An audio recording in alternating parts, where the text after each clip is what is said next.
We are about to celebrate 2 years since LEGO Fortnite was first released on December 7th, 2023, and it's undergone many changes in its gameplay and other aspects. However, there's something not many people know, and it's the fact that this game is developing its own story. And in this video, I'm going to tell you everything that has happened since the game's release up until this day. One change I'm making to the previous version of this video is that I'm going to exclude creative or UEFN maps from the story canon, since the mini story they contained is no longer considered relevant to the main game mode's narrative. But I will include certain aspects of the Battle Royale storyline, as a large part of it is relevant to LEGO Fortnite. Now then, without further ado, I'm Jogarozam, and this is the story of LEGO Fortnite.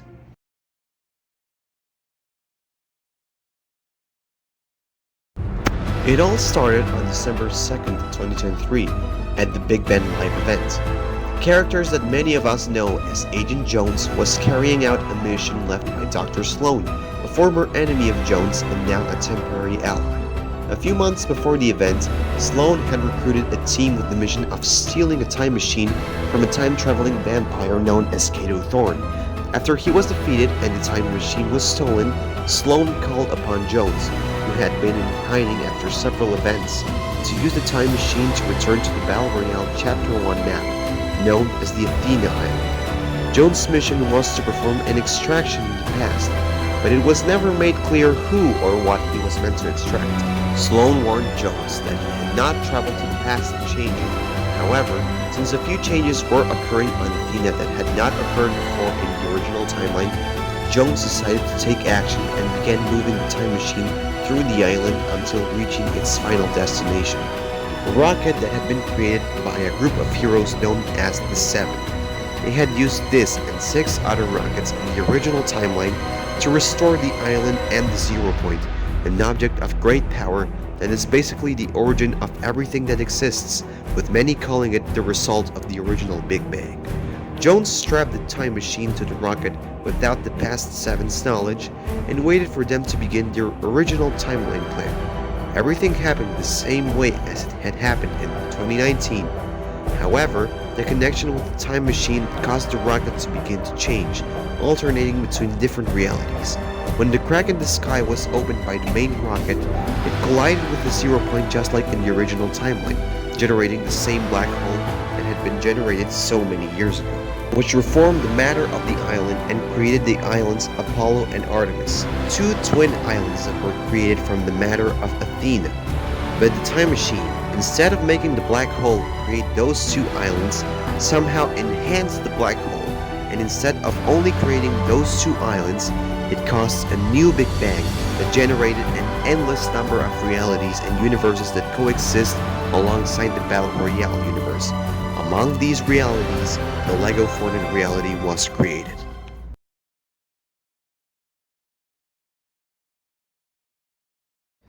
During the Big Bang, the players, known in Fortnite terminology as loopers, traveled through different realities, exploring the worlds of LEGO Fortnite, Rocket Racing, and Fortnite Festival, while also getting an outside look at the vast amount of realities generated by the Big Bang. When Jones caused this new Big Bang, he accidentally scattered all the loopers across all the new realities. However, thanks to the breaking of the loop, which was what kept them locked in their respective realities, now they had the ability to get in and out of these realities at will. It was thanks to this that several reached the gigantic world of LEGO Fortnite, where they began to look for resources to survive the imminent dangers. The loopers found themselves in the need to seek shelter, since threats such as wolves, skeletons, spiders, rollers, and brutes were around. Fortunately, the loopers were not the only ones who were in this world, since there were other characters from the island who also sought to survive in this place, and who were willing to live in the loopers' villages and help them obtain resources and explore. This was how the loopers began to survive and dominate the different biomes they found, known as the Grasslands, Dry Valley, and the Frostlands.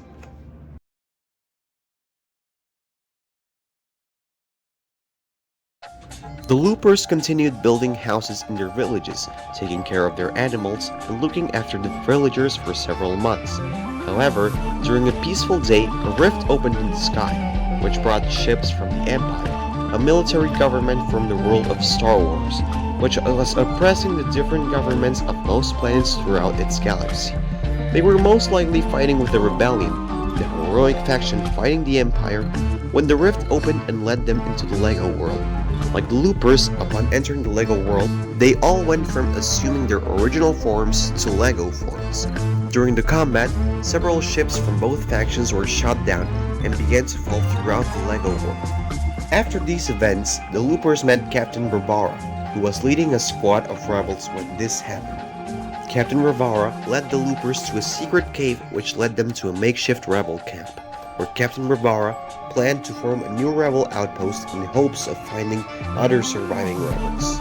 The Loopers decided to help the captain form her new rebel outpost, helping other rebels arrive and settle in, which rewarded the Loopers with their first lightsaber. This is a weapon used by two different factions in the Star Wars world, known as the Jedi, who are the good guys, and the Sith, who are the bad guys. Both factions contain powerful users of the Force, which is what surrounds all living things in the world of Star Wars.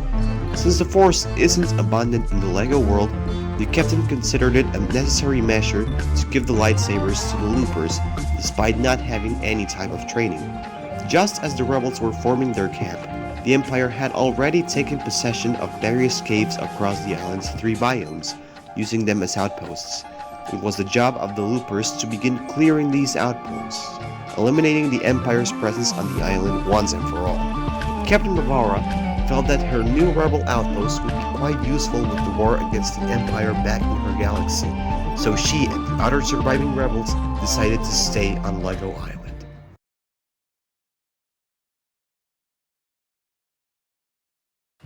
After these events, the Loopers managed to create their own battle bus, modeled exactly like the one found in the Battle Royale world, but reprogrammed to be able to use rifts that transported them from different stations on the main Lego island.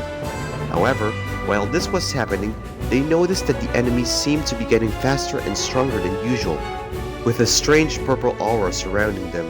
This is because they were being powered by the storm, an essential element that makes the loop work in the Battle Royale world. Apparently, it arrived on the Lego island, but with a different function than the original, being to enhance the speed, strength, and resistance of the different enemies, even enhancing the brutes, making them even more dangerous enemies than usual. The Loopers managed to fight these dangers, but they also discovered that there was another element from the Battle Royale world that had managed to transport itself to the Lego world. To discover what this element was, they used their new battle bus, which transported them to a new set of islands known as the Lost Isles. Upon arriving there with the guidance of Haven, who was another character from the island of Battle Royale, they discovered a group of creatures known as Clombos. However, not only was this type of Clombos found, but there was also a Clombo that was not made of Lego, this being the Clombo from Battle Royale, thus discovering who else had arrived on the island from the other reality. Haven knew that the original Clombo would be arriving on the island, since she already knew its properties and abilities since they were already known on the island of Battle Royale years ago. Upon reaching the Lost Isles, the Loopers discovered that there were pirates on the coasts of these islands, and they were also being affected by the storm. Then, they discovered 2 native tribes, one made up of bananas similar to Peely, one of the most popular characters in Fortnite, and another made up of natives with tomato masks, similar to the Tomato Head character. This last tribe appears to have learned how to harness the power of the storm, since all of them, without exception, are empowered by it. Fortunately, the Peely tribe is friendly, so they do not decide to attack the Loopers, and from time to time they help them against the pirates and the storm-wild tomatoes. Unfortunately, tomatoes and pirates were not the only enemies present on these islands, since there were also abundant stone golems, which had heads shaped like Peely, Tomato Head, and Fish Stick, another popular Fortnite character. These golems do not seem to belong to specific tribes, as they attack everything they see, including the Tomato tribe. Fortunately, the Loopers have managed to defeat each of these golems, surviving the danger as they have done time and time again. However, new dangers would soon arrive that they might not be able to fight so easily.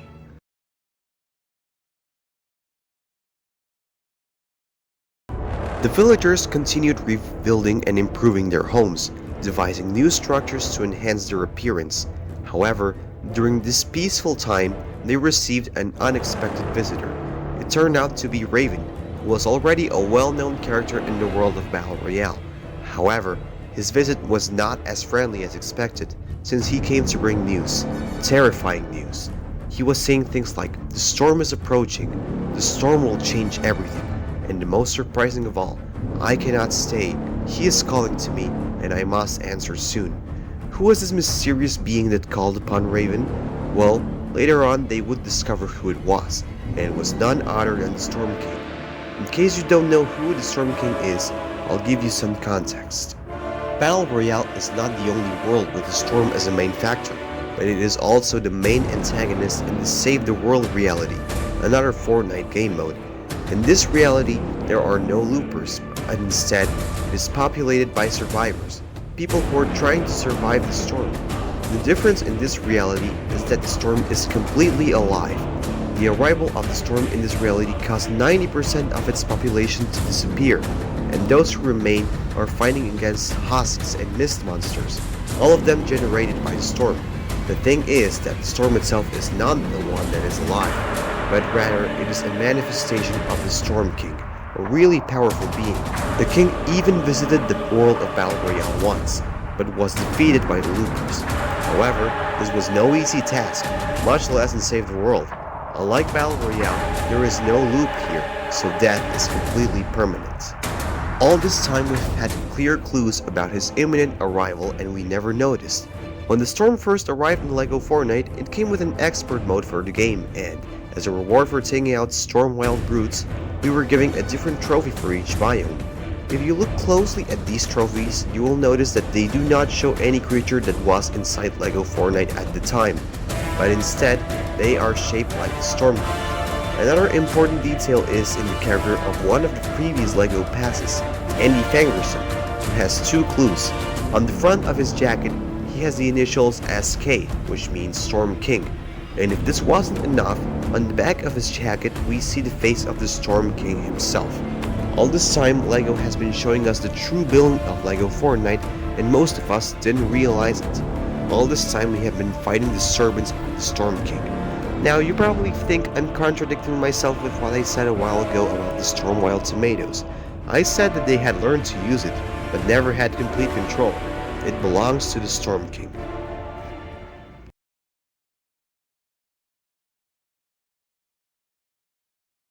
After some time, the loopers had probably forgotten about this looming threat, perhaps dismissing it as a cruel joke by Raven.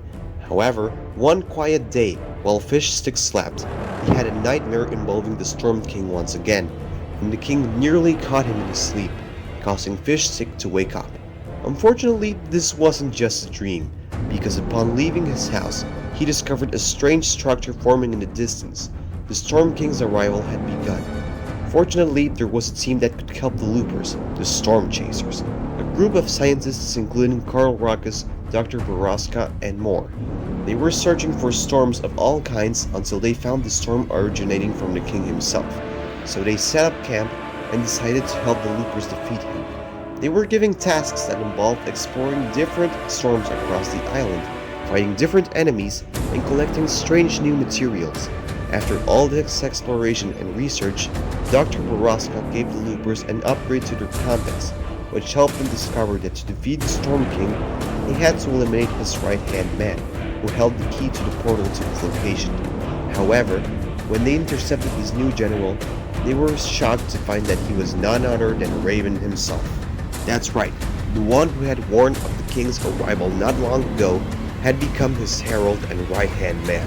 The king had granted him a power boost, transforming him into Stormwild Raven, an enhanced version of Raven, imbued with the power of the Storm King's power. However, this was merely a snapshot of Raven, so the real Raven is likely elsewhere. Why do I think this? Well, here's an explanation. In the Save the World reality, Raven becomes one of the survivors after a brief encounter with Home Base's members, and consequently joins them in the fight against that world's Storm King. If you think about it, it wouldn't make sense that after fighting the king for so long in this reality, he would suddenly change his mind and become his right-hand man, would it? Therefore, the most logical explanation would be that this Raven, who became part of his army, is merely a snapshot of the original Raven, and the real one is somewhere else. Well, getting back to the point, the Loopers managed to defeat Stormwild Raven after some struggle, gaining access and the necessary materials to enter the portal that would lead them directly to the king himself, and the final battle would begin. After a grueling fight, which was leaving the Loopers badly wounded, they managed to temporarily halt the king's retreat. They didn't defeat him permanently, but at least they kept him at bay, and with practice they would become better and continue fighting against him constantly, halting his presence over and over again.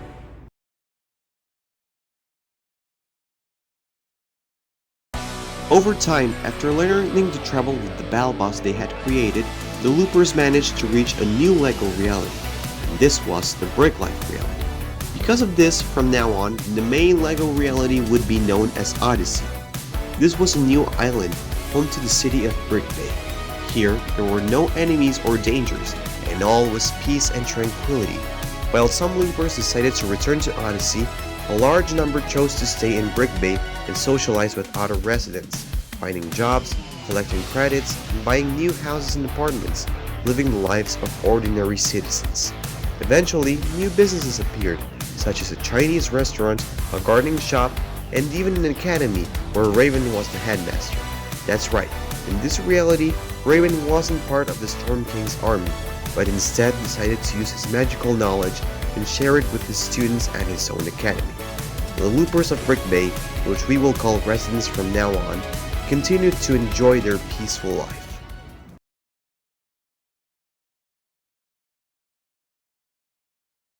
Back on Odyssey, the Loopers returned to their normal lives, improving villages and discovering new places, eventually revisiting the rebel camp and helping Captain Barbara continue eliminating the remaining Imperial forces.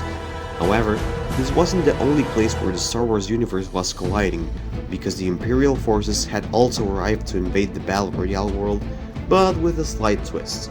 To begin, I'll give you some context about what was happening in that reality at the time, and how it affects the LEGO Fortnite realities. After the new Battle Royale reality was created by the Big Bang, many threats began to make this new island less safe, up until the point where they had to retreat to the Apollo Island, also known as Chapter 2, but with some twists.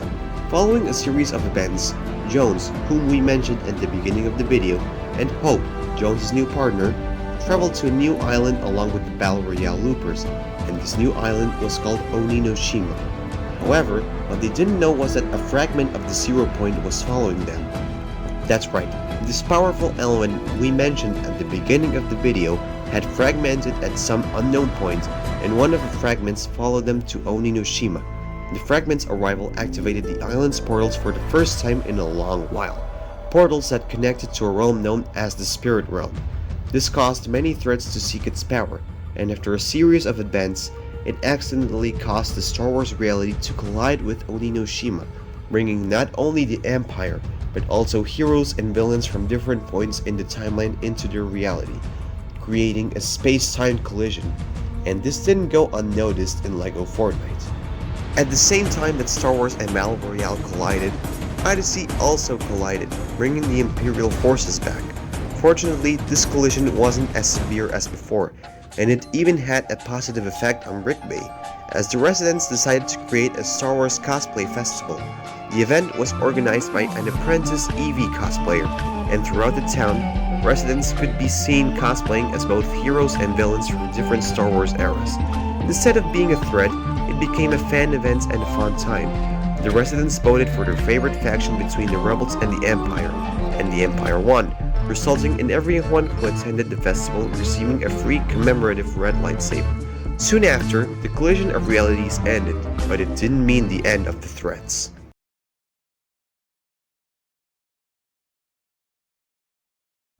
In the Battle Royale world, the Loopers, along with the help of Jones and Hope, launched a final attack on the Death Star before it struck Oninoshima, potentially destroying it. Fortunately, they managed to completely destroy the Death Star, ending the Empire's presence on the island. However, this didn't go quite as planned, as some debris struck a portal that had been active at the time, which was connected to the spirit realm. Let me explain a bit more. When Jones and Hope first arrived on Oninoshima, they discovered a family whose legacy was the business of crafting magical masks. The three siblings in this family were Kendo, Jade, and Daigo. Kendo was the most impulsive brother, Jade was the sister with the strongest connection to the island's sprites, and Daigo was the eldest brother, continuing the family business despite Kendo's objections.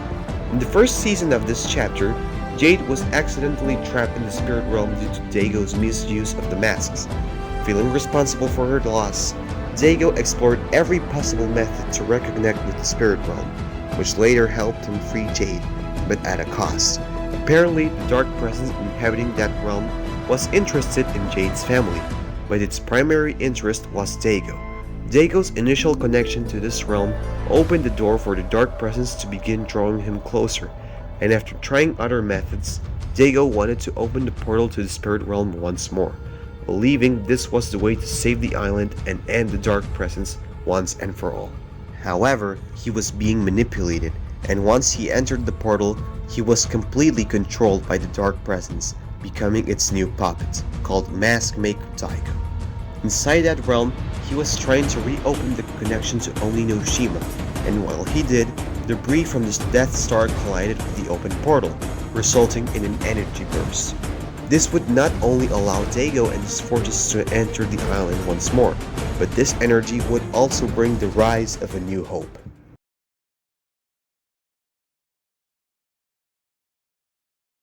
When this energy burst was released, it collided with the Battle Royale bus in its usual route, causing it to crash and plummet, affecting the passengers as well. Fortunately, after the destruction of the Death Star, the energy released by the portal attracted the attention of a well-known superhero, which was none other than Superman. Upon seeing this, he immediately flew to the island and rescued the bus before it was destroyed in its fall. During the rescue, it was discovered that the passengers had been affected by this energy, receiving strange transformations and superpowers.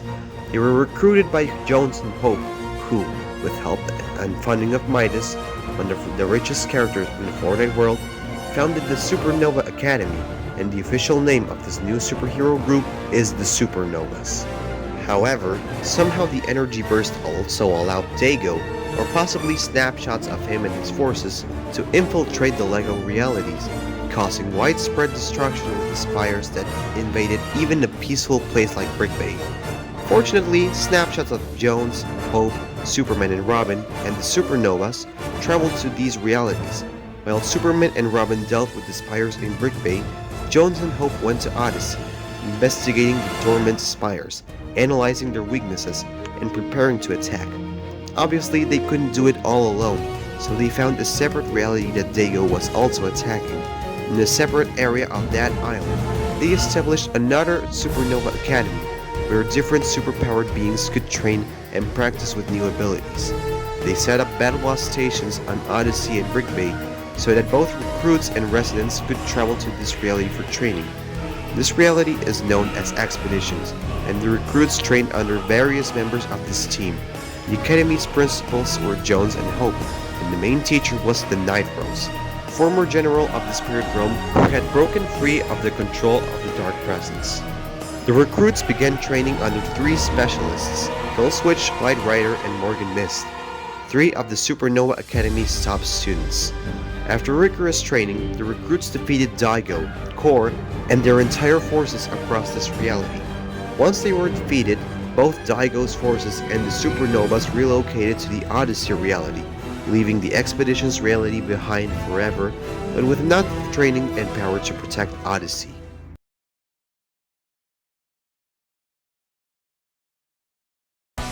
At the same time as the events at Supernova Academy, another festival similar to the Star Wars one took place in Brick Bay, the Bestie Fest.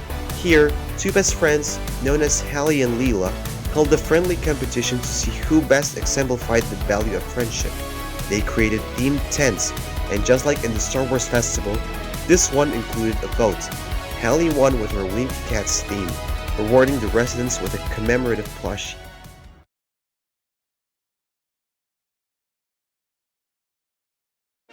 Shortly after, on Oninoshima, Jones and Hope were analyzing an anomaly. To understand this, we must go back in time to the events of the supernovas. In the Battle Royale world, the Loopers, along with the supernovas, confronted Daigo in his attempt to bring the Dark Presence into their world. Daigo had succeeded, allowing some of the Dark Presence tentacles to pass through. However, once it had achieved its goal, the Dark Presence disposed of Daigo, as he was no longer of use. Fortunately, during the attack, Superman arrived to stop the tentacles, destroying all the spires and closing the link between the island and the spirit realm once again.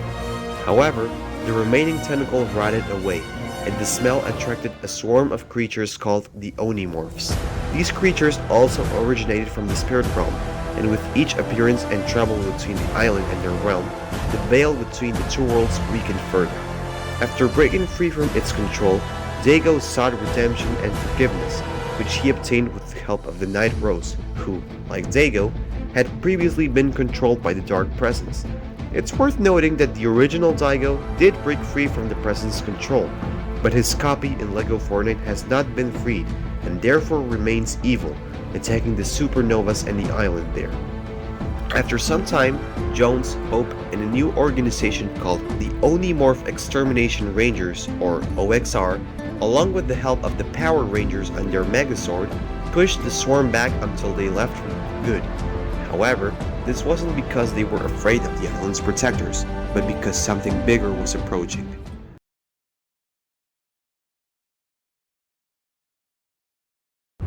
Still on Oninoshima, Jones and Hope were investigating the anomaly that had appeared on the island, and it was none other than Bart Simpson's treehouse.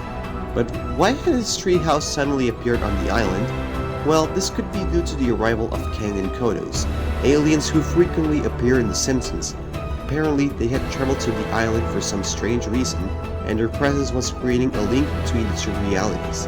Unfortunately, this affected Jones and Hope's plan, as they were trying to close the portal that had generated the anomaly with a rift device Jones had since his time in the Imagined Order. Instead of closing it, they made the portal bigger, allowing the Dark Presence to come through. Jones and Hope began fighting him, but Kang and Kodos decided to support the Dark Presence in his attempt to destroy the humans, thus further jeopardizing their plan. Hope seized control of the ship while Jones distracted Kang and Kodos. It was then that Jones discovered the Dark Presence had the 0-point fragment embedded in his chest, which had been allowing him to open portals to the island all this time in order to conquer and destroy it. Hope activated the ship's tractor beam, hoping to remove the fragment from the Dark Presence, but he noticed it and opened a portal that sent them to an inter-reality wormhole. Jones and Hope teamed up with Kang and Kodos to escape, and Kodos began using the ship's reality calibrator to reach Springfield. However, Hope wasn't willing to leave the island under the threat of the Dark Presence, so she interfered with Kodos' calibration. As they struggled to calibrate between Springfield and the island, this created a new reality, a blend of both, resulting in Springfield Island, an almost exact copy of Springfield but on an island. Returning to the LEGO story, a short time later, snapshots from everyone in Springfield reached Brick Bay. Krusty the Clown, owner of Krusty Burger, sought to compete against Beef Boss, owner of the Joy Burger restaurant, to see who made the best burgers. It was here that a new festival was created, where both restaurants competed, and of course, Homer, being as hungry as he is, didn't miss the opportunity to get involved and give his opinion. Homer, along with the entire Simpsons family, began to carry out tasks to make the festival better and more fun. However, someone took advantage of this festival in a less than positive way, and that was Mr. Burns. Soon, while the residents were helping him with certain tasks, they discovered that Mr. Burns' intention was to buy all of Brick Bay to turn into a dumpster for his nuclear power plant, and this caused the water of a lake to gradually become contaminated with nuclear energy. Fortunately, Bart came up with a plan, which involved stopping Burns' purchase. According to him, he couldn't buy anything if he didn't know what was for sale, so with his help, we destroyed all the for sale signs along Brick Bay, halting Burns' purchase.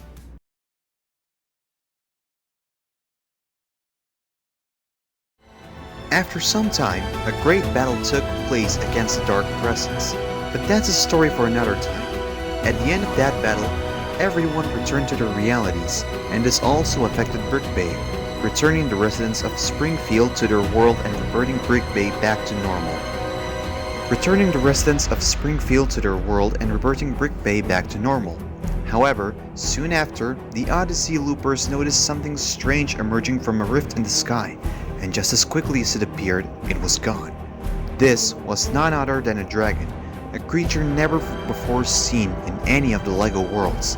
While it's unclear which dragon specifically this is, it looks strangely similar to the Source Dragon of Motion. If you're wondering who Source Dragons are, they are cosmic beings from the world of Ninjago. That's right, this means that after a long time, the world of Ninjago will collide with the world of LEGO Fortnite. In the first few months of LEGO Fortnite, we only saw one creative mag referencing Ninjago, and that seemed to be the end of the collaboration. It turns out that Ninjago is real in LEGO Fortnite after all, and as of the time I'm recording this video, the official account started posting teasers confirming it, which I will be sharing on screen for you to see. We might soon be seeing the classic ninja arriving in our world, but with new heroes, new enemies could be on their way too. Which ninja will arrive in our world, and which villains, classic or new, will be invading? Share your theories in the comments. All that's left to say is that the biggest event of LEGO Fortnite history is approaching, just in time for its 2nd anniversary, and that's why I decided to make this video, so you're all up to date on everything that's happened so far. If you enjoyed it, I'd appreciate it if you left a like and subscribe to the channel, so I can be motivated to bring you more and better content. I'll also be playing the Ninjago update if it's released. Well, that's all for today. I'm Jogarozam, and this was the history of LEGO Fortnite.